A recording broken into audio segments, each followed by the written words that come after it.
My adoptive mother wants to set me up on a blind date. I gaze at her with tender affection. Mother, actually, I like women. Her eyelid twitches, and her gaze instantly changes as she carefully chooses her words. Anyone but women would be fine. I sigh regretfully, pointing at my shocked adoptive brother who has dropped his newspaper. In that case, how about him? For your sake, I can settle for second best. After a moment of contemplation, my adoptive mother replies. Fine. My adoptive brother. Oh no, I've become a replacement. I am the adopted daughter of the Wayne family. Not only am I obedient and well-behaved, but I've also doubled the family's business empire. When my adoptive father returns from a business trip, our family sits down for dinner together. He chats with me intermittently about work matters, while I smile and respond. But beneath the table, my pinky finger playfully seeks out Theodore's fingers. He freezes momentarily, then immediately pulls away. I persistently pursue, enjoying our little chase game. Theodore clenches his jaw and gives me a warning glance. Yet his earlobe secretly turns red, like a burning cloud at sunset, spreading across his entire neck. My adoptive father pauses mid-sentence, eyeing him suspiciously. Theo, are you feeling hot? His body tenses as he forcefully suppresses my mischievous hand, returning to his usual cold, composed self. A little bit. I'll go back to my room to change clothes. After my adoptive father nods, Theodore is about to stand when my adoptive mother stops him. She gives us a meaningful look while the temperature of Theodore's palm grows increasingly hot. I gently scratch it, causing him to tremble slightly as he grits his teeth, and increases the pressure. My adoptive mother clears her throat, drawing everyone's attention. I happily hold Theodore's hand in return, winking at my adoptive mother. Theodore doesn't dare move, helpless against my teasing. I must admit, this feeling of having an affair in plain sight. It's quite thrilling. What were you going to say, dear? My adoptive father asks, somewhat confused. A hint of resignation flashes across my adoptive mother's face. Sini is grown up now. It's time she settled down. My adoptive father ponders for a moment, then nods. Sini, is there someone you like? I smile and answer, yes. Both my adoptive mother and Theodore look uncomfortable. He laughs. Who is it?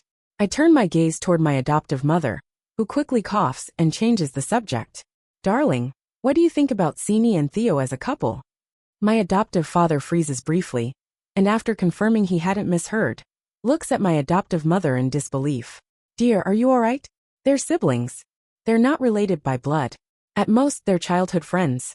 Why can't they be together? My adoptive father's expression darkens as he slams his bowl on the table. Well, I don't approve. Silence falls over the dinner table. The blush on Theodore's face gradually fades as he lowers his gaze, hiding his expression. He slowly withdraws his hand, his knuckles turning white. No matter. After all these years of planning, I'm not in a rush. Unexpectedly, my adoptive mother continues pushing boundaries. What if Sini likes women? My adoptive father trembles with shock. Is that true? My adoptive mother calmly takes a sip of tea. The Stark family wants to adopt Sini as their daughter. You should think carefully about this. What? This is completely disrespectful to me. After calming down, he slowly picks up his bowl again, his eyes fixed on the food. Sini, after some consideration, I think you and Theo truly are a perfect match. I smile and say, I'll defer to father's wishes. He seems increasingly pleased with this idea, repeating good several times. My adoptive mother clears her throat softly. Darling, let's go for a walk and give them some time to develop their relationship. Yes, you're right, dear. Haha. Feeling guilty, he doesn't give Theodore a single glance throughout. Theodore stares in disbelief, his voice trembling slightly. Father, do you truly not care about my well-being? They don't answer, quickening their pace as if the floor were on fire. I curl my lips into a smile full of mischief. Theo, now there's no one to stop us. His body stiffens, but his dark eyes remain fixed on me. Serene Kurt, do you actually like me? Or am I just a substitute for my mother? I'm slightly taken aback. I can't blame him for thinking this way, as it was indeed part of my plan. When I was 12, my father fell gravely ill and passed away. On his deathbed, he entrusted me to his war comrade. This is how I became the adopted daughter of the Wayne family. On my first day in my new home, I was so nervous that I couldn't even lift my head. But everyone in the family was very kind to me. My adoptive mother's smile was dignified, with a touch of strictness beneath her gracious demeanor. She extended her hand to me. Sini, from now on, this is your home, and I am your mother. I stared at her in a daze, murmuring, Mother? From that moment on, The image of a mother finally took shape in my mind. I was born without a mother. My father told me that my mother was an angel, so after giving birth to me, she flew away. But I always knew that wasn't the case. My birth mother took all my father's money after I was born, leaving him with me a burden. Neighbors who saw me would sigh and say, "What a sin." I was smart enough to pretend I didn't know, because my father had already given me his love, and hers combined. After a brief hesitation, I placed my hand in hers, softly calling out, "Mother." My adoptive mother's eyes showed slight surprise, but the smile at the corners of her mouth grew gentler. She stroked the top of my head and said softly, "Yes, Sini is a good girl." At that moment, the wheel of fate began to turn. I followed her, learning table manners, flower arranging, piano, oil painting, horseback riding.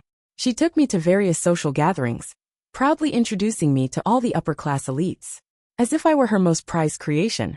Seeing my obedient demeanor, my adoptive brother Theodore seemed to want to say something but hesitated. "Sini, don't you find mother's controlling nature too intense?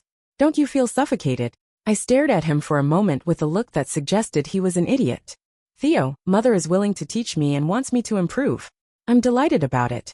How could I possibly feel suffocated? If I were to complain about mother because of this, that would truly make me ungrateful." His expression grew peculiar as his Adam's apple bobbed. "Or is it Theo who feels suffocated?" I asked with a knife-edge smile. "Not at all. Don't tell mother such things," he protested. He walked away, his dignified figure appearing somewhat flustered. "It's impossible not to tell her." I bite my lip and reluctantly plead, on Theo's behalf, repeating our conversations to mother word for word. As expected, she looks at me lovingly, gently praising me for being good. As a result, I get to cuddle sweetly with mother when we sleep that night. And poor Theo, he can only grit his teeth and copy books by lamplight in his room. Over time, he came to understand my dark, manipulative nature. Whenever he sees me, he's like a rabbit spotting a wolf, desperate to take a detour. No matter. This only makes mother love me more. I've always been dependent on mother. When I first arrived, she worried I couldn't bear the pain of losing my father. Every day, she would tell me stories and lull me to sleep. When there was thunder at night, she would open my bedroom door in the middle of the night and gently pat my back to comfort me. Gradually, I became increasingly timid, afraid of more and more things. This way, mother would spend more time with me. Being held in her arms, I felt like the happiest person in the world. But she was strict, treating Theo and me equally. Every day, our time was consumed by various rigorous courses. I enjoyed it and was smarter than my adoptive brother, showing exceptional business talent. My teachers praised me, saying I would become a successful businessperson in the future. My parents discussed it and decided to groom me as their successor. Meanwhile, Theodore got his wish and chose to pursue his preferred major in architectural design. That day, he was so happy that he ate 2 extra bowls of rice. He kept putting food on my plate, praising me as the family's golden child. TSK, so foolish. Nevertheless, I lived up to everyone's expectations, entering the Song Corporation early. With the social skills I had learned from years in high society, and my exceptional business talent, I doubled the company's business empire in just a few short years. When people in our circle met, they would ask my adoptive parents for advice on raising children. I became the standard for wealthy families' children, someone else's child, that parents always compare their own to. My adoptive parents were very satisfied with me, praising me almost daily. After graduation, Theodore opened his own studio, which also thrived. Everyone envied the Wayne family's pair of children, both industry leaders. This family could no longer do without me. On a rare day off when both Theodore and I were at home, my adoptive mother said with a smile, "Sini, you're 25 now. Shouldn't you be thinking about settling down?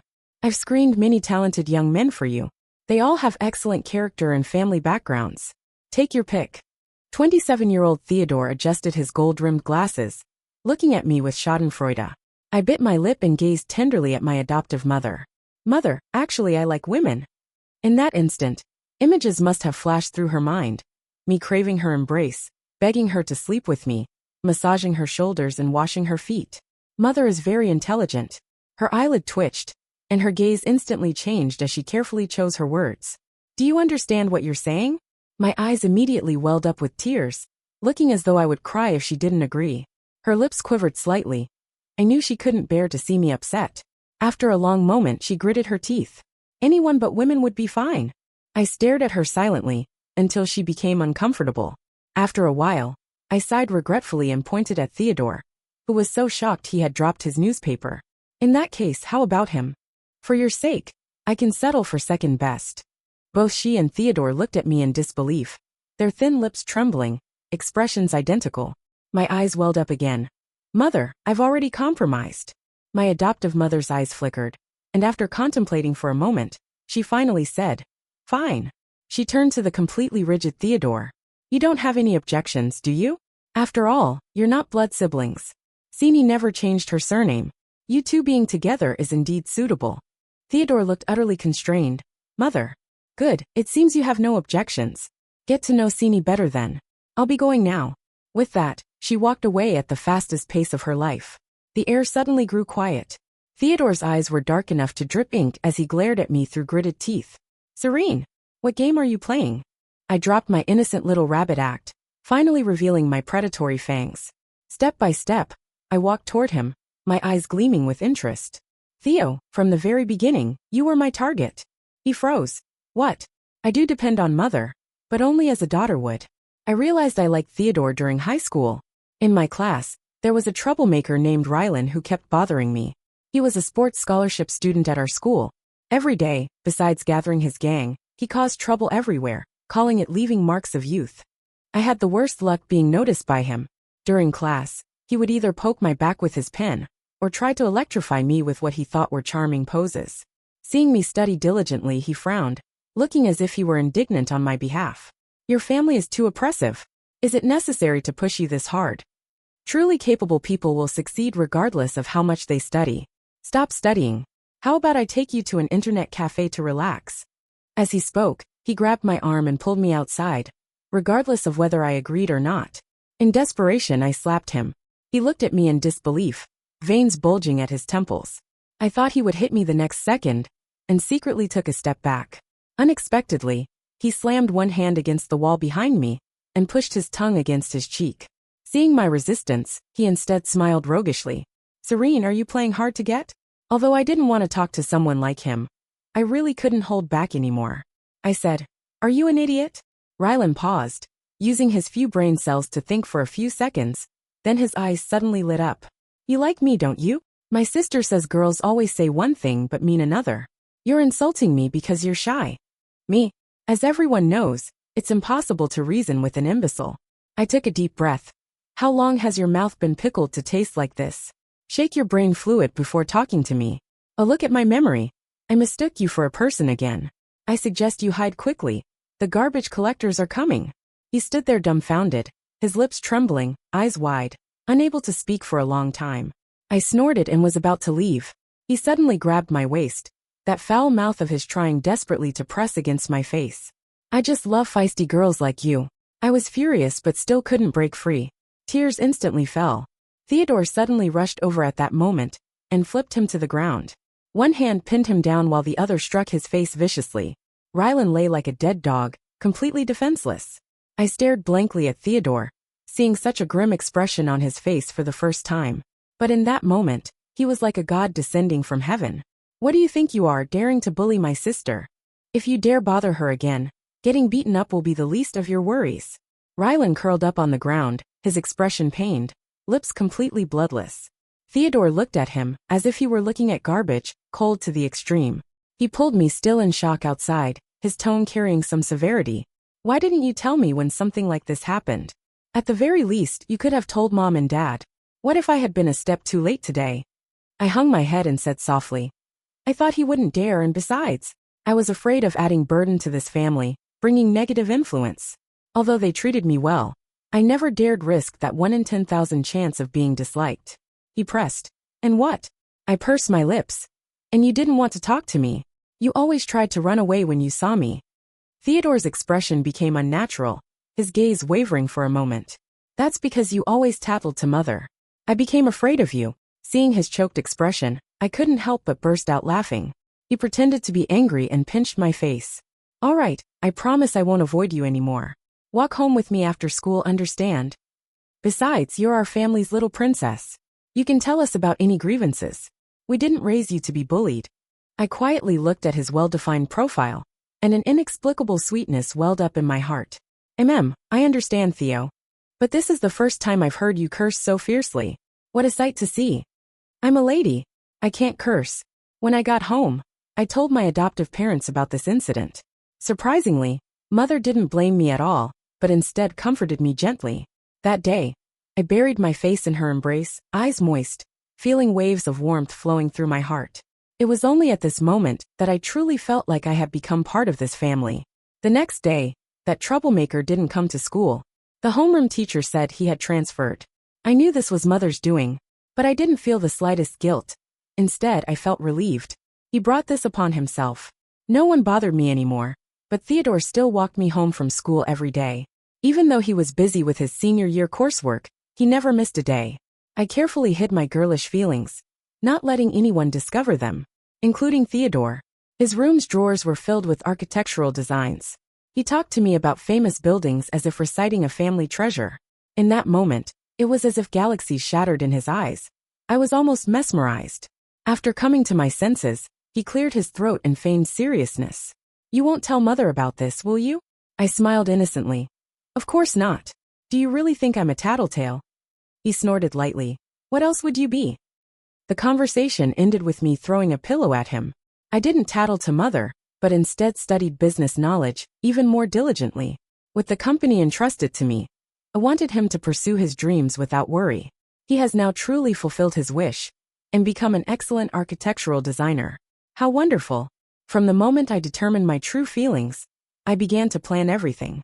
As the saying goes in negotiations, one must dare to make demands beyond expectations, creating more room for compromise in the final agreement. They wouldn't agree to me being with Theodore. But what if the person I liked was seemingly impossible? I never explicitly stated it, only gave hints and implications. They quickly associated certain things with my behavior, and suddenly realized, as long as I didn't cross the bottom line, everything would be fine. I had heard my adoptive mother's late-night conversations with my adoptive father more than once. Sini is good in every way, except she's not finding a partner yet. Children her age already have their own kids. I haven't seen her getting close to any boys. Darling, could Sini be? Then came a long silence. This was exactly the effect I wanted, but I didn't expect them to guess so absurdly. But it didn't matter as long as my purpose was achieved. I leaned toward Theodore's ear and said, "This is called hit them where it hurts." He stepped back, his expression complicated, holding back for a long time. I moved closer to him. What about me? The distance was so close that he hardly dared to breathe. Theodore turned his head, his long eyelashes fluttering, his ears turning red. You'd go to such lengths to have me? He pretended to be calm and coughed lightly. Since that's the case, I'll reluctantly give you a chance to pursue me. I paused for 2 seconds. Is that necessary? He immediately looked at me, his eyes full of embarrassment and annoyance. What do you mean by that? Now you think I'm troublesome. If I let you have me so easily, who knows if you would cherish me?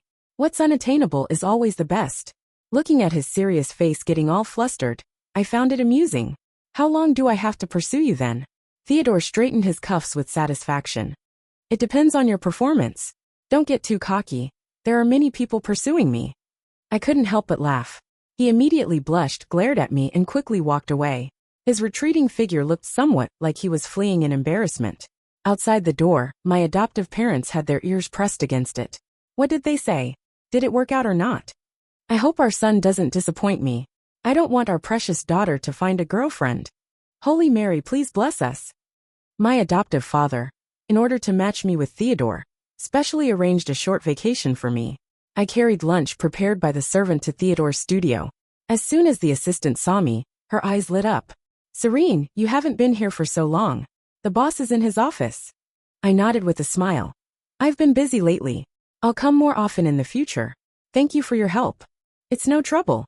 Let me take you there. Through the glass, Theodore was concentrating on making an architectural model, his gold-framed glasses reflecting a faint cold light. His expression was solemn, and those hands in particular looked like God's works of art. Actually, I love him most when he's working seriously, restrained and dignified, yet arousing desire. He's working. Maybe I should come back later. The assistant smiled flatteringly. Although the boss doesn't like to be disturbed during work hours, you're the exception. This lovely girl speaks right to my heart. I'll give her a raise next time. But this so-called exception was soon broken. From another blind spot, a girl with a beaming smile approached carrying a file. She leaned forward, interrupting Theodore. He frowned slightly but still listened politely. The girl's lips curved upward, her big eyes looking admiringly at Theodore as he answered her questions. She tucked her loose hair behind her ear, her face slightly red. Quite the innocent, lovable little white flower act. I raised an eyebrow at the assistant. Her standard smile became somewhat stiff and awkward. That's Jasmine, the new intern. She's eager to learn, and often asks the boss questions. Mainly, we don't know what her relationship with the boss is, so it's hard to intervene. She didn't need to say more. I understood her implication. Theodore is usually serious and doesn't smile much, so people are somewhat afraid of him. Only this hard-headed intern dares to approach him every day. She might have connections. And the way she looks at Theodore, her affection is almost overflowing. Who couldn't see that? She's blatantly telling everyone she's special. Who dares to stop her? Only Theodore, this 27-year-old pure straight man, doesn't understand. I smiled. So this Jasmine is quite popular in the company? The assistant paused for 2 seconds, then said softly. Everyone takes care of her, after all she's a newcomer. Now I understand. I don't recall having such a connection in our family. The assistant is quite familiar with me. She hesitantly asked. Serene, is she really going to be the boss's wife?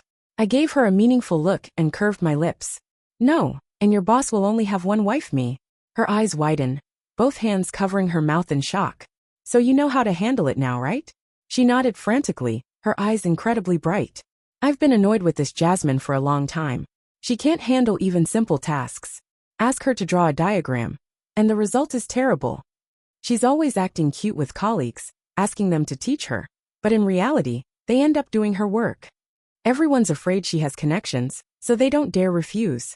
She tirelessly complained about Jasmine. She really seemed to dislike her. I nodded and exchanged contact information with her. If you need anything, come to me. You can also share any gossip with me. I'll have Theodore give you a raise. The assistant held her phone, smiling like a fangirl. Boss's wife is mighty. I patted her head. Not yet. I'm pursuing your boss, remember to help me, okay? She started nodding frantically again, her face flushed with excitement. When I pushed the door open, both people in the office were startled. Theodore's lips curved upward at a visible speed. Then he restrained himself and suppressed his joy, trying hard to hide his delight. Ahem, why are you here? Perhaps because his attitude was so drastically different, Jasmine's face noticeably paled. She could barely maintain the smile on her face. Boss, who is this? She gently bit her lip, almost like a legitimate girlfriend questioning. I raised an eyebrow, and the assistant immediately came over to pull her away. Serene is here to see her family member. Why are you butting in? Get out now. She thoughtfully pulled down the blinds. Jasmine looked back repeatedly, as if hoping Theodore would explain. To her disappointment, Theodore's gaze never fell on her. I put the thermal lunchbox on the desk and said softly, Family member, I've brought you lunch. His ear tips turned slightly red. Aren't you working today? Probably won't be working for quite some time. Why not? To pursue you. He had just taken a sip of soup and choked upon hearing this, his face instantly turning red. I patted his back. Look at you choking on soup. Let me feed you. That's not necessary. Before he could finish, I picked up the soup bowl and gently blew on it. He stared at me in a daze, with an inexplicable emotion in his eyes. It's ready to drink now. I held up the spoon. As he slowly leaned forward, I quickly kissed him on the cheek. Watching his ears turn red as I'd hoped, I smiled like a cat who'd stolen cream. Serene. As he rose in embarrassment, I quickly sat on his lap and intimately wrapped my arms around his neck. Don't be angry, Theo. At worst, you can kiss me back. I tilted my face toward him, close enough to feel his breath on my face. Theodore was at a loss, awkwardly clenching his fists at his sides. He turned his face away. Get off. I won't. Theodore's eyes darkened, and an intimate yet dangerous atmosphere subtly approached. Serene, don't regret this. He wrapped his arm around my waist, taking control, and gradually leaning toward me. TSK so slow. I removed his glasses and pressed my red lips against his, parting his lips. Theodore froze completely, his long eyelashes trembling slightly before he obediently closed his eyes. His body temperature rose steadily, his grip tightening around my waist as he sank with me into the sea of desire. The door suddenly opened, and Jasmine entered with a cup of coffee. Seeing this scene, She was so shocked that coffee spilled everywhere as she looked at us in disbelief. I abruptly pulled away, the desire in Theodore's dark eyes not yet faded. He looked at Jasmine with annoyance, his voice low and husky. "Who told you to come in?" Tears instantly fell down her face, all color draining from it. The assistant appeared timely at the door, pulling her out while scolding in a low voice. "Coming in at a time like this, do you have a death wish?" After the door closed, my mood was completely ruined. Two rookies pecking at each other. He had bitten me painfully. I got off his lap, his hand momentarily suspended in the air, with a flash of disappointment in his eyes. "Theo, could your kissing technique be any worse?" Theodore looked at me in disbelief, then after a moment let out a cold snort. "Likewise." I fiddled with the model on his desk, asking casually, "Are you close with that Jasmine?" He regained his composure, naturally adjusting his collar. "She's just an intern, always asking me some basic questions." I gave him an ambiguous smile. "What if I asked you to fire her?" Actually, I knew this was somewhat harsh. I understood Theodore could never like her. Whenever architecture came up, he loved to share, regardless of who he was talking to. He probably just tolerated her because she seemed eager to learn. But I was indeed a bit jealous. Theodore frowned slightly. "You don't like her?" After so many years as siblings, he was still very sensitive to my emotions. Just as I was about to speak, he said coolly, "If you don't like her, we'll let her go. I'll have HR negotiate with her." A warmth flowed through my heart, and I unconsciously smiled. "Theo, I was just joking." But I leaned toward his ear, my breath like orchids. "Don't let her casually enter your office anymore. I'll get jealous." He unexpectedly wrapped his arm around my waist, his dark eyes deepening in color, his Adam's apple moving slightly. I reached up to adjust his tie. "Behave yourself, or I might just pursue someone else." "Serene, you wouldn't dare." I snorted. "Let another woman get close to you, and you'll see if I dare or not." With that, I picked up my bag and walked out with poise. Theodore stood in place for a long time, his fingertips touching his lips in disbelief before clenching his fist as if burned. He cursed softly, "Little rascal." Yet the smile in his eyes couldn't be suppressed. After getting home, the assistant I had just added began sending me messages frantically. "Assistant. Serene, I'm here to share some gossip." It turned out Jasmine had entered Theodore's office without permission again. He warned her in front of everyone never to step into his office without permission again. Jasmine was on the verge of tears, but Theodore didn't give her any face. With her intentions exposed, her colleagues' attitudes toward her changed instantly. No one would be a sucker and do her work anymore. She made mistakes everywhere in her work and was thoroughly scolded by the team leader. Her face turned green, but with no one backing her up, she could only take the scolding. "Assistant. You have no idea how triumphant we felt." "Assistant. Oh." And I found out that she was recruited by her senior from university. They usually seem quite intimate. "Me. Thank you for your hard work." Then I sent a large red envelope to my intelligence chief. She didn't hesitate, accepting it and immediately declaring her allegiance to me. She amused me, so I sent Theodore a message. "Your assistant is quite hardworking. Have you considered giving her a raise?" He quickly replied, "Reason?" I thought for a moment. "Because she's the bridge of our love." Theodore. Not long after, message notifications started going off nonstop. "Assistant. The boss gave me a raise. Love you, Serene." I stared at my phone, laughing for a long time. "What a thunder guy." During dinner, my adoptive father casually asked, "How's the relationship developing between you two?" Theodore choked unexpectedly again. I skillfully helped him recover, smiling naturally. "Right now we're at the lip friendship stage." He glared at me blushing. My adoptive mother spoke calmly. "That won't do. You two need to hurry up. We're eager for grandchildren." "Mom." Theodore couldn't sit still. He avoided eye contact. "We have our own pace. Don't worry about it." My adoptive mother exchanged a meaningful glance with my adoptive father, and they smiled knowingly. That night, I knocked on Theodore's door. He opened it wearing a bathrobe, his wet hair swept back to reveal his clean forehead, still with droplets of water. His muscular chest was partially visible. Seeing it was me, his expression became somewhat unnatural. "What do you want?" I stood on tiptoe and kissed him. A goodnight kiss. I left before he could react, returning to my room with light steps. I had wanted to do that for a long time.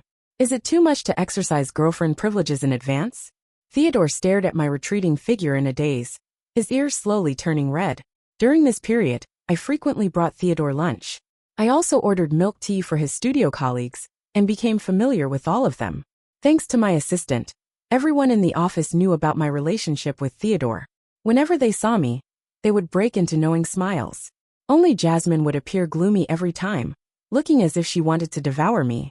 After her innocent flower facade was torn away, she stopped pretending. Siblings dating, what kind of family values is that? The assistant snorted. They're not biological siblings. Serene never even changed her surname. They're clearly childhood sweethearts. If we're talking about improper values, no one compares to you. Jasmine's face contorted. What do you mean by that? The assistant shrugged. Exactly what you think I mean. You. A colleague gave Jasmine a disdainful look. Some people just can't have the grapes and call them sour. Why waste your breath on her? Exactly. The result was Jasmine being upset to tears. I didn't witness this spectacle. It was all narrated to me by my assistant. What a shame. A few days later, I received a friend request from a stranger. They said they had something to show me. After accepting, they sent me a photo. It seemed to be taken secretly, showing Theodore shielding Jasmine behind him, looking quite intimate. Within 10 seconds, the photo was recalled. The provocation was obvious. But when it comes to photos like this, I always save them before looking, you fool. Back in middle school, whenever I tattled on Theodore to my mother, he would message me to scold me, and then quickly recall the messages. I had long since mastered the skill of taking screenshots. That way, I could happily tattle on him again to my mother. Theodore indeed hadn't had dinner at home today. I asked my assistant about his schedule for the day. Assistant, the boss has a business dinner tonight with clients. Me. Don't tell him I asked about this. Assistant. Got it. A relationship catalyst delivered to me. Might as well use it. Such amateur tactics against me? Child's play. Theodore came home at 3 in the morning. In my sleepy haze, I heard footsteps stop at my door. They seemed to linger for a long time before leaving. I curled my lips into a smile and went back to sleep. The next day, I mysteriously began giving Theodore the cold shoulder. I wouldn't even sit next to him during meals. Even my adoptive parents noticed something was off. My adoptive mother carefully began. Are you two having a disagreement? An unmistakable gaze fell directly on me. I replied coolly. Not at all. By the way, father, I plan to go back to work today. My adoptive father hesitated. Your vacation isn't over yet. No need to rush. The company is quite busy. It's better if I return early. The air suddenly grew quiet, and my adoptive parents exchanged glances. I ignored that burning gaze and left directly. After finishing a document, I rubbed my strained brow. A message popped up. Assistant. Serene, you didn't come today, and the boss is in a terrible mood. He hasn't smiled all day, didn't eat lunch, and we're all afraid to get on his bad side. I asked with interest. And then? Assistant. That Jasmine thought she had a chance again, and went in to deliver coffee. She spilled it all over the boss, making his mood even worse. He immediately kicked her out. I opened Theodore's chat window and saw he was typing. Today I hadn't sent him any messages first. Getting restless, aren't you? I've been pursuing you for so long. It's about time you felt some crisis. That evening, he came knocking on my door. I opened it and said formally, It's late. What do you need? He lowered his eyes, lips slightly pursed, an air of dejection washing over me. Today you. He carefully chose his words. I'm very tired today. Can we talk another time? As I moved to close the door, he stopped it with his hand. His eyes were gloomy, his voice hoarse. Did you forget something? I deliberately played dumb. What? The light in Theodore's teary eyes gradually dimmed, like a sad puppy. Nothing. Go to sleep. He lost his strength, and the door closed with a thud. Of course, I knew he had gotten used to goodnight kisses. But sorry, Theo. I've been playing along with you for so many years. You still fell for such a low-level tactic from that green tea bitch. I have to punish you a little, don't I? For several consecutive days, I didn't go home, staying instead at my large apartment near the company. At a business gala, I brought Gavin, a former business partner, as my date. He was also one of the blind dates my adoptive mother had arranged for me. I held his arm, my smile natural. But Gavin was extremely tense. Big sis, don't get me in trouble. Your brother's glare is murderous. I looked over at that intensely powerful gaze. Theodore was holding a glass of wine, staring fixedly at us, his expression incredibly gloomy. I even smiled and waved at him, which only made his face darker. Gavin was nearly in tears. Am I just a pawn in your game? I looked at him with maternal affection. What else would you be? Have some humanity, I beg you. My adoptive mother pulled me to the staircase and asked in a low voice, "What's going on between you and Theo lately? Are you fighting?" There was a slight rustling sound from the stairwell. I subtly winked at my adoptive mother. Theo probably doesn't like me. You can't force feelings, so I thought I'd try with someone else. My adoptive mother caught my signal and smiled knowingly. That's fine. Try more options. There are plenty of promising young men out there. Thank you, mother. I've set the stage to this extent. If this doesn't light a fire under him, it would be quite impolite. I had just finished showering at my apartment when the doorbell rang. Theodore reeked strongly of alcohol as he pinned me against the door. His warm breath fell on my face, sending tingles through me. "Theo, how much did you drink?" He didn't answer, just stared at me intently, his eyes swirling with intense emotions. "Theo." I placed my hands on his chest, trying to push him away. He gripped my wrists tightly, his voice raspy. "Why are you ignoring me? Did you get bored halfway through the chase and decide to give up?" "Serene, what am I to you? Your plaything." I said calmly. "Let go of me first." "I won't. Since you've provoked me, don't think you can get rid of me." With that, he kissed me fiercely and urgently, giving me no chance to breathe. TSK.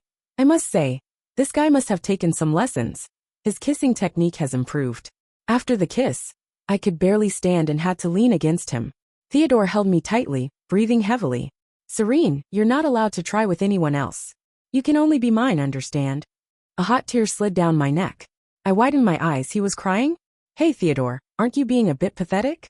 He snapped in embarrassment. "Shut up." I pushed him away and folded my arms. "Do you know why I've been ignoring you?" He stared blankly, shaking his head. I showed him the photo. His eyes widened, and he hurriedly explained. "It's not like that. That day, I saw Jasmine was drunk, and a group of thugs had bad intentions toward her. I pulled her away, but she seemed completely blacked out and kept leaning on me." He raised 3 fingers, his expression adorably serious. "Don't worry, I didn't let her touch me. I had the server open a private room for her, contacted her family, and then I left." I held back my laughter. "Do you know who sent me this picture?" He frowned. "Jasmine?" I asked again. "Do you know whose sister Jasmine is?" "Here's a hint, our old acquaintance." Theodore's eyes narrowed. "Rylan." "That's right." After receiving this photo, I looked into Jasmine. Not only was she Rylan's sister, but the troublemakers from that day were also Rylan's lackeys. It was all a planned setup, except they hadn't anticipated that Theodore wouldn't take the bait. Jasmine didn't succeed either. Otherwise, I wouldn't have received such a blurry photo. Theodore's gaze turned sharp. "I need to settle accounts with those siblings." I grabbed his tie, pulling him inside, with a meaningful smile. "No rush. Let's take care of more important matters first." He froze for a moment. "What important matters?" By the time he realized what I meant, I had already pushed him down onto the sofa. I yanked off his tie, and almost roughly unbuttoned his shirt collar. "What do you think?" I kissed him. His eyes darkened as he slowly closed them, offering no resistance, allowing me complete control. My assistant told me that Theodore had fired both Jasmine and the senior who had recommended her. Jasmine burst into his office to confront him, crying hysterically. In response, Theodore publicly exposed all her schemes in front of everyone. He didn't spare her any dignity. She couldn't even cry anymore, her expression cycling through various emotions.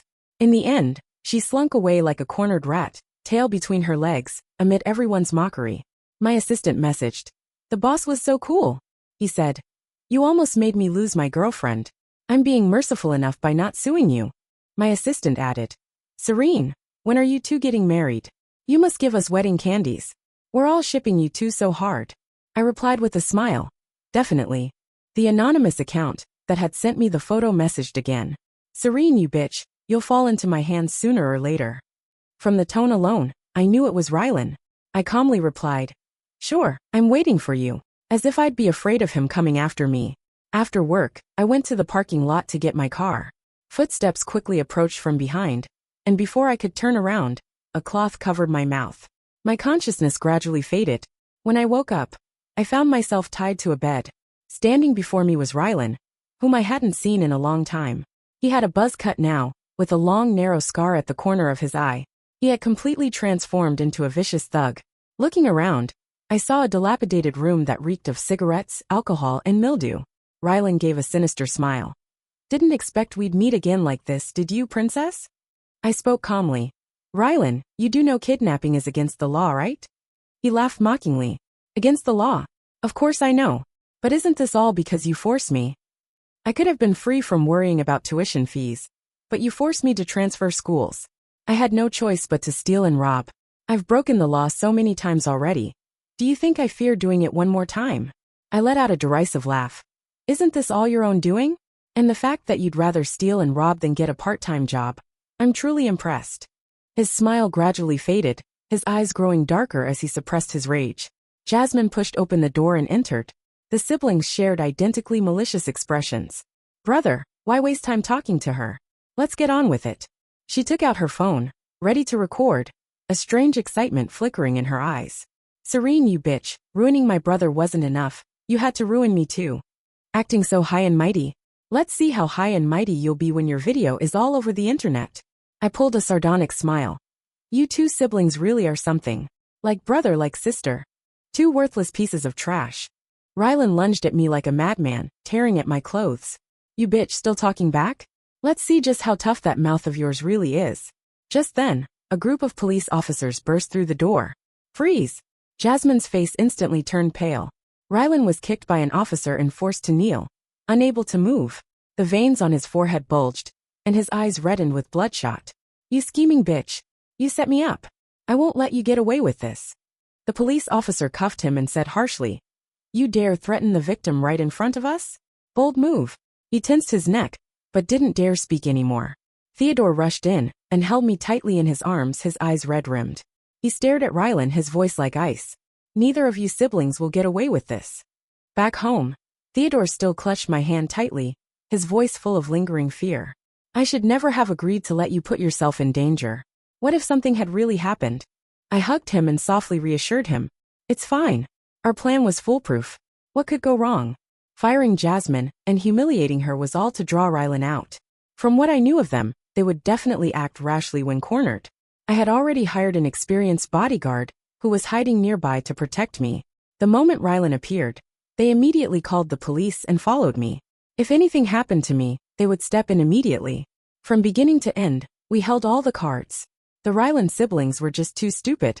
Did they really think I've learned nothing all these years? Theodore's gaze was piercing. Don't worry, they won't have an easy time in prison either. Rylan was charged with kidnapping and attempted assault, with Jasmine as an accomplice. Under Theodore's arrangements, they received the maximum possible sentences. I cupped Theodore's face and gave him a fierce kiss. Theo, I love this wicked side of you.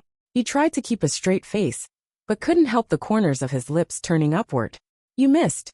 Try again. And with that, he sealed my lips with his. Well, another wonderful night. When my adoptive parents learned that Theodore and I were officially together, they were overjoyed. I told you they couldn't be separated, but you wouldn't believe me, my adoptive mother said. My adoptive father, still shaken, replied. Those few days, I almost thought the daughter-in-law we'd raised with such care was gone. My adoptive mother gave him a side eye. In front of my adoptive parents, Theodore handed me a model of a villa. It was completely in the style I loved. It took me a month to make this, he said. I exclaimed with delight. I love it, thank you. His eyes were full of tenderness. This is our future home after marriage. I was stunned. He got down on one knee and took out a ring carved in the shape of a rose, which I loved. Sini, I don't know what was going through my mind back then, but from the moment you pointed at me, I knew there would never be anyone else for me in this life. You were the one who approached me first, and you were the one who first expressed your feelings. You took 99 steps toward me. I want to take this last step on my own initiative. Sini, marry me. I love you. This was the first time he had said such mushy words. His voice was so nervous it choked up, and I couldn't help but let tears fall. I nodded desperately, and with trembling hands, he placed the ring on my finger. My adoptive mother also had tears in her eyes, and my adoptive father, moved and gratified, held her. That's wonderful. Sini will finally become our real daughter. I threw myself into their arms. Dad, Mom, I've always been your real daughter. You've been my real parents all along. They were momentarily stunned, then smiled and held me tight. In that moment, I seemed to see my father smiling at me and saying, Sini, be happy. Dad will love you forever. Theodore took my hand, our fingers intertwined tightly, his dark eyes full of love. I thought to myself that the future would continue to be filled with happiness.